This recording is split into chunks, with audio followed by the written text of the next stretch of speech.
Karibu mtazamaji na msikilizaji. Ni wakati mwingine tena na kukaribisha kwenye makala maalum kutoka katika jimbo dogo la Tanzania, Rift Valley Field TRVF, jimbo ambalo kijiografia linapatikana ukanda huu wa bonde la Ufa. Hii leo tunaangazia katika makala yetu safari ya matumaini ya kanisa la Waadventista wa Sabato Dominika, kanisa ambalo linapatikana katika mtaa wa Mwangeza, mtaa ambao upo katika jimbo dogo la Tanzania, Rift Valley Field TRVF.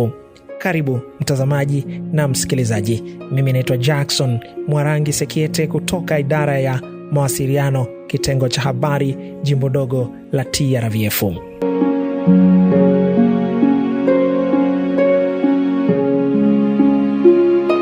Walipofungua tawi la SS, tumesali hivyo chini ya huu mti huu. Tukawa tunasali chini ya mti huu, wakapata na kiwanja hichi wakanunua. Wakapata wakakinunua, lakini tukawa hatuna jengo. Tukawa tunasali chini ya huu mti. Huu mti unajulikana kwa jina la Msai. Tukawa tunasali nao hapa.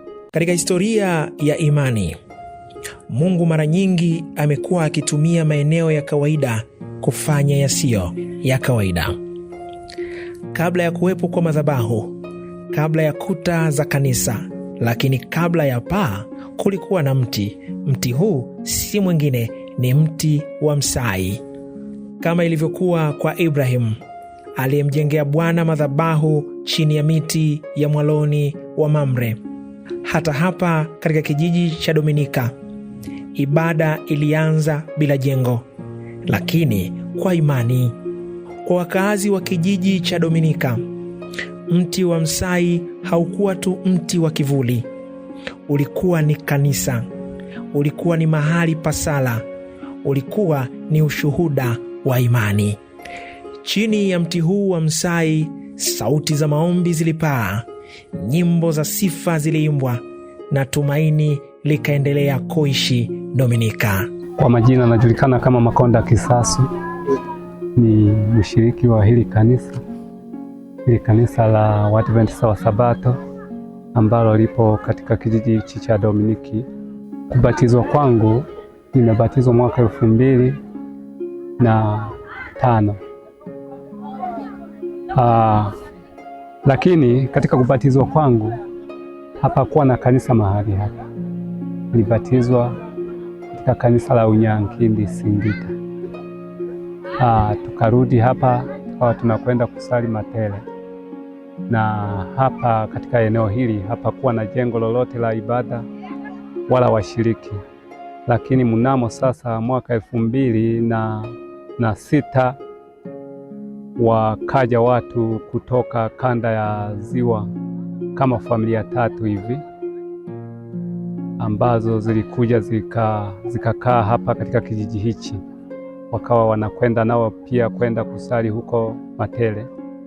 Na hatimaye mwaka 2007, kipindi hicho mtaa wetu bado upo Katesh, na mchungaji wetu alikuwa ni mchungaji Adili, mzee Adili, na alikuwa anachunga eneo hili kutoka Katesh anateremka mpaka huko. Zilikuwa ni kilomita nyingi sana. Tunaweza tukasema labda zaidi ya kilomita 60 kwenda 70 hivi. Tuseme 70 tu, kwa sababu umbali wa kutoka Katesh kuja hapa ni mbali sana. Tuseme tu kilomita 70 hivi.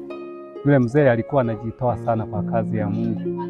Akuja na gari yake anatembea, mara pengine ilikuwa inamlazimu, hakuna mabarabara, anatembea kwa miguu. Mnamo mwaka 2006 kijiji cha Dominika kilipokea wageni. Wageni hawa walikuwa ni watu kutoka kanda ya Ziwa wa imani ya kanisa la Waadventista wa Sabato. Familia ilikuwa ndogo tu ya watu 3 waliokuja kuanza maisha mapya katika eneo hili. Kama ilivyokuwa kwa Ibrahim alipoitwa kuacha nchi yake na kwenda asikojua, nayo familia hii ilikuja Dominika kwa imani, ikitokea ukanda wa Ziwa. Dominika haikuwa na kanisa la Waadventista wa Sabato. Hakukuwa na jengo, hakukuwa na madhabahu, kulikuwa na imani pekee.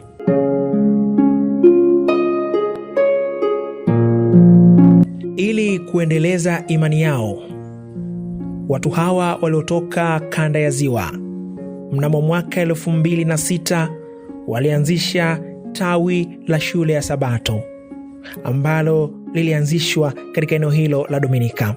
Kama kanisa la kwanza lilivyokusanyika majumbani na chini ya mazingira ya kawaida, ndivyo ilivyokuwa hapa Dominika. Kuanzia hapo, kila Sabato waumini walikusanyika chini ya mti wa msai. Hakukuwa na viti, hakukuwa na kuta, bali kulikuwa na mioyo iliyokuwa tayari kumwabudu Mwenyezi Mungu mahali hapo. Basi zilipokuja zile familia tatu katika kijiji hichi cha Dominiki, baadaye kama kanisa mama iliona vyema lifungue tawi la SS. Walipofungua tawi la SS, tumesali hivyo chini ya huu mti huu, tukawa tunasali chini ya mti huu. Wakapata na kiwanja hichi wakanunua, wakakipata wakakinunua, lakini tukawa hatuna jengo, tukawa tunasali chini ya huu mti.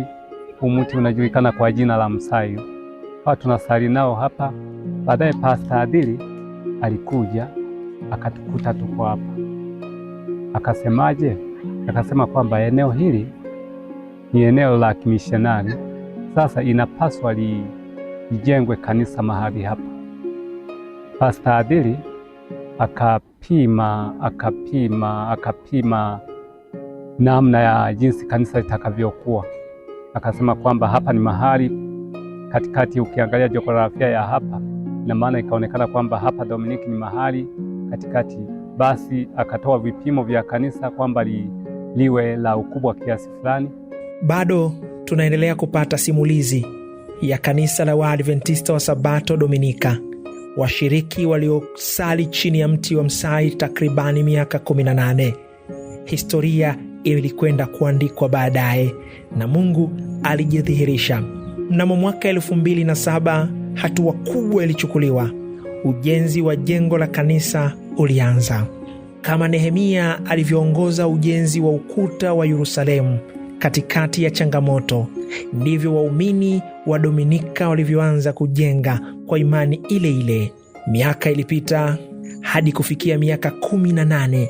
Kwa kipindi chote hiki waumini waliendelea kusali chini ya mti wa msai wakisubiri siku ya kuingia ndani ya kanisa lao. Na mpaka mwaka 2007 ndipo jengo likaanza kujengwa. 2007 tukaendelea ujenzi, tukafikia hatua fulani, tukapandisha ukuta mpaka kwenye lenta pale unapoiona mahali ilipofikia pale, tukasimama.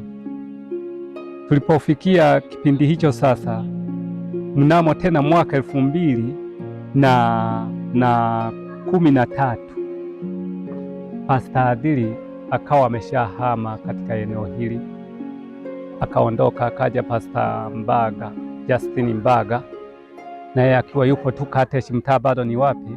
Ni Kateshi. Pastor Mbaga ndio huyo amekuja, baadaye ukateuliwa mtaa wetu ukawa Haydom. Baada ya hapo mtaa wa Haydom nao ukaendelea kupanua maeneo ya kazi. Sasa mnamo mwaka 2013 sasa likaja kutengwa rasmi kama kanisa, tukiwa na watu 25 chini ya mzee wa kanisa alikuwa anaitwa Emmanuel Hasani, ndio akawa mzee wa kwanza katika kanisa hili. Tukaendelea kusali hivyo hivyo chini ya ya mti.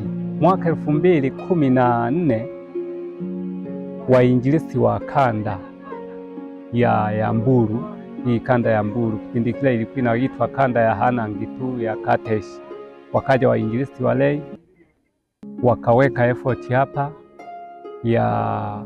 ya wiki 3. Nadhani kwamba kipindi hicho matunda tuliyaona kweli. Watu waliupokea ujumbe kwa moyo mmoja, walibatizwa watu 80 katika kisima kila ambacho tulikuwa tunafanya huduma ya leo. Walibatizwa na Pastor Justin Mbaga watu 80, lakini katika 80 hao 40 ni wa hapa eneo la Dominiki, na wale 40 ni wa maeneo mawili, 15 ni wa Matele, na wale 25 ni eneo la Mwangeza. Safari ya matumaini haikukosa majaribu. Kama ilivyokuwa kwa wana wa Israeli jangwani, waumini wa Dominika walipitia nyakati ngumu mno. Siku za mvua zilipofika, ibada zilivunjika. Siku nyingine jua kali lilifanya ibada kusimama. Hii yote ni changamoto kwao. Lakini hata katika hali hizi za changamoto na jua kali katika mti wa msai, imani ya watu wa Dominika haikuzima kamwe. Kwa hiyo tukaendelea nao kusali, kwa sababu wao sasa imani bado ni changa. Hali inavyokwenda, jua linavyowapiga, mvua inavyowasumbua, na ile tu kukatishwa tamaa, na watu wengi walirudi nyuma. Wale watu walirudi nyuma wengi wao. Hapo katikati kukapatikana na changamoto fulani kuanzia mwaka 2015, mvua zikagoma, zikunyesha mvua nyingi. Kwa hiyo sasa wale wenyeji tena walioanzisha hapa wakawa wamehama. Kwa hiyo zikabaki kama familia 5 katika eneo hili. Kwa ipo familia ya mzee Hasani ambaye ni mzee wa kanisa kwa kipindi kile, mwanzilishi, na familia ya mzee Magida, na familia yangu ambaye mimi familia yangu ya Makonda Kisasu, na familia ya Ibrahimu Selasini na ya Charles Pangani. Sasa hizo familia ndio zikadumu kuwepo mahali hapa. Basi tukaendelea hivyo hivyo, hatujakata tamaa, japo tulikuwa tunataabika nini na nini, tunapitia changamoto nyingi, hatukukata tamaa. Mambo yakaendelea hivyo, na bahati nzuri tena eneo likaanza kupanuka kimishonari. Kipindi hicho akaja Pastor Mgaya, sasa ukatengwa mtaa wa wapi wa Haydom, akaja Pastor Mgaya. Pastor Mgaya ndio akaendelea kupanua mambo tena, tukapata tena mtaa wa wapi wa Mwangeza. Chini ya uongozi tukaletewa mchungaji ambaye tunaye sasa hivi ambaye anaitwa Frederick Dikombole, kawa tunaye mwaka jana ambaye ni mwaka 2024. Pastor Nikombole alikuja hapa katika kanisa hili. Alipoikuta hali ya hapa ilimsikitisha sana.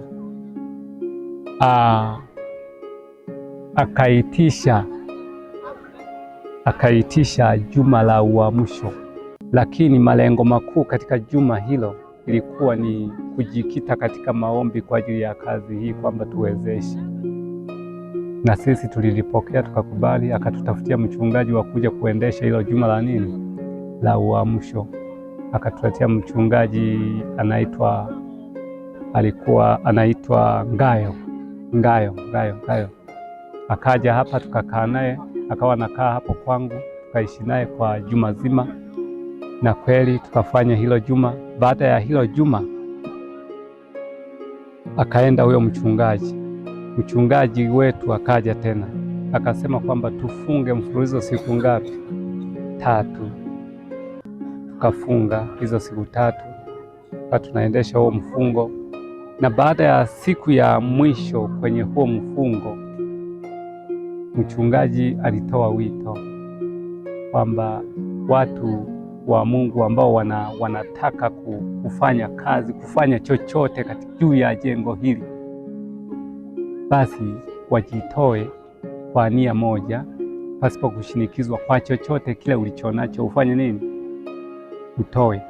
Lakini baadaye viongozi wa kanisa la Waadventista wa Sabato makao makuu ya jimbo la Tanzania Rift Valley Field walifika katika kijiji cha Dominika. Kama ilivyokuwa kwa kanisa la kwanza kusaidiana kulingana na mahitaji, msaada ulifika kwa wakati wake. Kupitia msaada wa kifedha, ujenzi uliendelea kwa nguvu mpya, na viongozi hawa waliofika katika eneo hili walipata nafasi ya kuchangia kila walichonacho ili kuona namna gani jengo la kanisa la watu wa Dominika linakamilika na watu hawa wanatoka chini ya mti wa msai na kuingia kwenye jengo lao lenye kumtukuza Mwenyezi Mungu. Pastor akaondoka kwanza, akarudi Mwangeza, kukawa umekuja ugeni wa Filipi tena. Akawa amekuja mchungaji Simon Munyindo na muhazini wa jimbo ambaye ni huyu Pastor Mwano tukaja tukakaa naye pale Mwangeza. Baada ya kumaliza ugeni wao pale Mwangeza, Pastor Mwano akasema kwamba nataka niende wapi Dominiki nikaone. Tukaja nao tukiwa na Pastor Munyindo na Pastor Frederick Nikomborwe na huyu muhazini wa TRVF hapo. Tulipofika hapa walihuzunika sana walipoikuta ile hali, jengo limekuwa kama gofu. Huyu muhazini akasema mimi nitawachangia chochote juu ya jengo hili. Kwa kweli walitutia nguvu sana, walitutia moyo, wakatuombea, wakatutia shime ya kufanya kazi ya Mungu, kwamba tusikate tamaa. Japo tumesalia wachache, ila tusikate tamaa. Nakumbuka siku hiyo tulikuwa walitupata kama watu 5 ambao tulikuwepo hapa katika kanisa hili. Mhazini pamoja na Pastor Munyindo wakaahidi milioni hii moja kwa ajili ya jengo hili.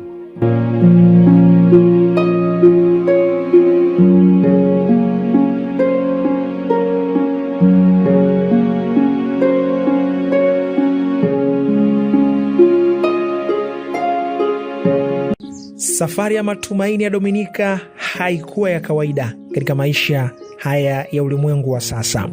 Mnamo mwaka 2025 historia iliandikwa.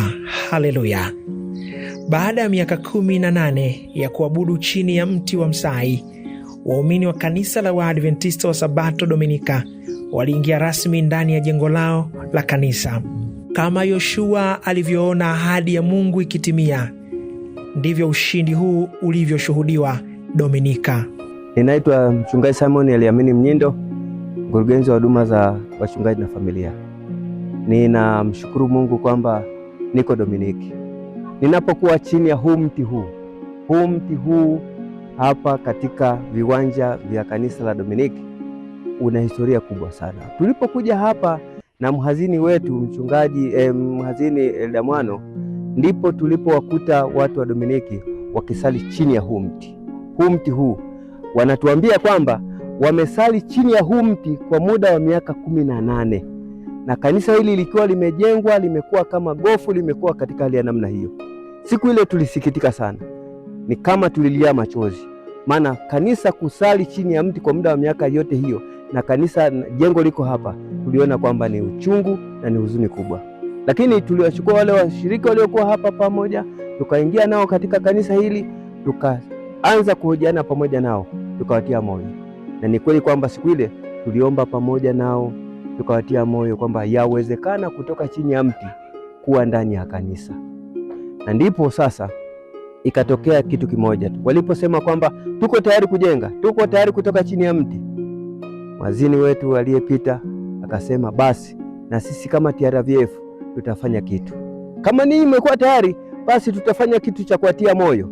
Na ndipo sasa kama unavyoliona kanisa hili lilivyo sasa, wamejenga vizuri, wamefanya upauzi, na katika siku hizi 3 tumekuwa hapa mtaa mzima wa Mwangeza wenye makanisa 5 na makundi yake, tumesali ndani ya hili kanisa tukiwa tumejaa humo. Furaha ya namna gani kutoka chini ya mti kwenda ndani ya kanisa ambalo limekwisha kupauliwa, wakiwa na moyo na furaha. Na hata hivyo tunaambia kwamba washiriki wameongezeka, na hata hivyo hapakuwa na kwaya, maana washiriki walikuwa kama 15 tu hivi, lakini leo tunakuta kwaya inaitwa kwaya ya Dominiki, wameimba humu na huduma zote zimefanyika. Utukufu na heshima vimrudie Mungu. Swala la image change hapa ndipo linapoonekana kwamba ule mkazo wa image change ambao kama kanisa la TRVF umeletwa 2025 waliupokea kwa moyo, na ndipo sasa kabla ya kumalizika 2025 wamepaua kanisa hili. Badiliko la taswira limeonekana, jengo linaonekana vizuri. Hili jengo ni zuri sana, linavuta watu kuja kuabudu, linawatia moyo kwamba hapa ndipo mahali Mungu alipo. Hata ukiangalia mazingira utaona kwamba wamejenga choo kizuri, image change. Hao watu Kumbe wakitiwa moyo, wakikutana na uongozi ulio bora, basi wanaweza kufanya mambo makubwa.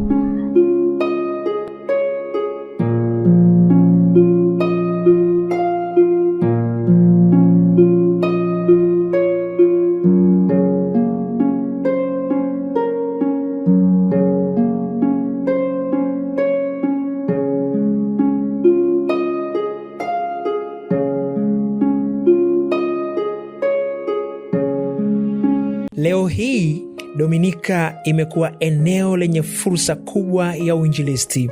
Kama Yesu alivyowaambia wanafunzi wake, kazi bado ipo, mashamba yapo tayari, na mioyo mingi inasubiri kusikia ujumbe wa matumaini hapa Dominika. Kwa majina naitwa mchungaji Frederick Elinazi Nikombolwe, ni mchungaji wa mtaa wa Mwangeza. Nilipofika hapa Dominiki katika mtaa huu wa Mwangeza mwaka 2023 mwaka 2024 Januari, nilikuta washiriki wa kanisa la Dominiki wakisali chini ya mti kwa takriban muda wa miaka 18. Walisali chini ya mti kwa miaka 18 kwa masikitiko makubwa na kwa ugumu, kwa sababu wakati mwingine mvua ikinyesha walikuwa wanaahirisha ibada, wanaenda nyumbani, lakini wakati mwingine jua likiwa kali wanaahirisha ibada, wanaenda nyumbani. Jambo hili lininipa maumivu makubwa sana ndani ya moyo wangu, kuona ya kwamba kanisa limeanza kujengwa na imepita miaka 18 imeshindikana kupauliwa na limebaki kama gofu. Nilichokifanya, kwanza niliitisha baraza la kanisa, na kuitisha baraza la kanisa lile tukafanya maombi, na nikawaambia ya kwamba hili kanisa sasa inabidi tulipaue. Kwa kweli kulikuwa na ugumu mkubwa sana, kwa sababu kwa wakati huo nilipofika hapa, kanisa ambalo lilikuwa na washiriki 100 na walikuwa wamebaki washiriki ni kama kundi, walikuwa wamebaki washiriki kama 15 kwenda 20 hapo. Lakini nikawaambia ya kwamba hili kanisa inabidi tulipaue. Wakaniambia ya kwamba mchungaji, haiwezekani, kwa sababu washiriki wengi wenye nguvu walikuwa wameliacha kanisa, wamerudi nyuma, kwa sababu walikuwa wanaona kwamba wanasali chini ya mti. Lakini nikawatia moyo ya kwamba inawezekana ili kanisa tukalipaua tena sisi wenyewe bila kutumia nguvu ya mtu. Kwa kweli walihamasika kwa muda mfupi, wakahamasika, watu wakaanza kutoa michango. Nakumbuka ya kwamba mwanzoni mwa mwaka huu wa 2025 Januari, kwenye siku 10 za maombi tulizifanyia hapa chini ya mti, na ndipo siku ile ya zikiwa zimebaki kama siku 3 ili tuhitimishe yale maombi ya siku 10, niliwaita washiriki ya kwamba wangapi wako tayari kutoa vitu vyao vya thamani ili tuweze kupaua jengo hili na kulimaliza. Ndipo washiriki wawili wakaanza kutoa pikipiki zao za nyumbani, wakaamua kutoa pikipiki zao, wakatembea kwa mguu. Mama mmoja akauza shamba lake la ukoo aliloachiwa na ukoo kama urisi, akaliuza. Lakini wengine wakatoa vitu vingi, watu walijitoa kwa kiwango kikubwa sana. Na baadaye pia ofisi yetu ya jimbo ikatusaidia shilingi 2 milioni, tukaweza kupaua kanisa hili la Dominiki. Mti unaoona hapa, mti watu walianza kusali mti ukiwa mdogo, lakini mti umekuwa na wako hapa na wanasali hapa, na mti unanikumbusha ya kwamba watu hawa walipitia mateso makali kabisa katika mazingira ya kumwabudu Mungu chini ya mti, kwa sababu ilikuwa ni changamoto kubwa sana, kwa sababu msimu wa mvua watu hapa walikuwa wanakuja kanisani, mvua tu ikianza kunyesha wanaondoka wanaenda, jua likiwa kali wanaondoka wanaenda, ibada inashindikana.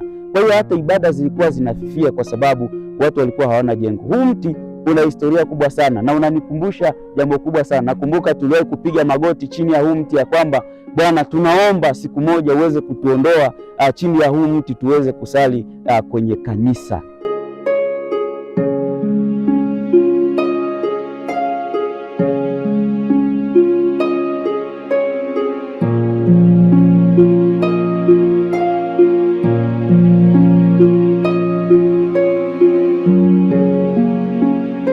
Mti wa msai utabaki kuwa kumbukumbu, katika maeneo haya Dominika. Kumbukumbu ya imani iliyoanza bila jengo, lakini ikajengwa juu ya tumaini. Hii ndio safari ya matumaini ya kanisa la Waadventista wa Sabato Dominika. Sasa wanakaa kwenye jengo lao lenye kumtukuza Mwenyezi Mungu. Bado kuna mahitaji madogo madogo ya kulifanya kanisa hili liweze kukamilika. Ukiweza guswa kwa namna moja ama nyingine, kuwaombea watu wa Dominika ili wawe na kanisa bora na lenye kuleta taswira ya kumtangaza Yesu Kristo. Washiriki wa madhehebu mbalimbali kwa sasa hivi ni kama ujumbe wamekubali wa Waadventista wa Sabato kwamba ni ujumbe wa kweli, na kila mkutano Sederalist zote huwa tunaonyeshaga hapo katikati ya senta hapo. Kwa hiyo ule ujumbe umewafikia na wanauelewa vizuri, ila umebaki viongozi wao ndio wanawabana watu, na ilifikia hatua kwamba sisi kama kanisa unapojaribu kutoa ujumbe unatishiwa hata kukamatwa, unaitwa ofisini, unafanywa nini, lakini washiriki wao wameshaukubali ujumbe, na mpaka jamii yote tu ya hapa katika kijiji hiki imeshaukubali ujumbe wa Waadventista wa Sabato kwamba ni wa kweli na Sabato ni ya kweli, ila haya makanisa mengine wanakuwa na mashaka nayo kidogo. Huu ndio mwisho wa makala yetu hii leo kutoka huku katika ukanda wa Bonde la Ufa, katika kanisa la Waadventista wa Sabato jimbo dogo la Tanzania Rift Valley Field TRVF. Makala hii imeandaliwa na idara ya mawasiliano kitengo cha habari kutoka katika jimbo dogo hili la TRVF na kusimuliwa kwako nami Jackson Mwarangi Sekiete. Endelea kutazama na kusikiliza vipindi vinavyoendelea. Tukutane tena wakati mwingine. Asante.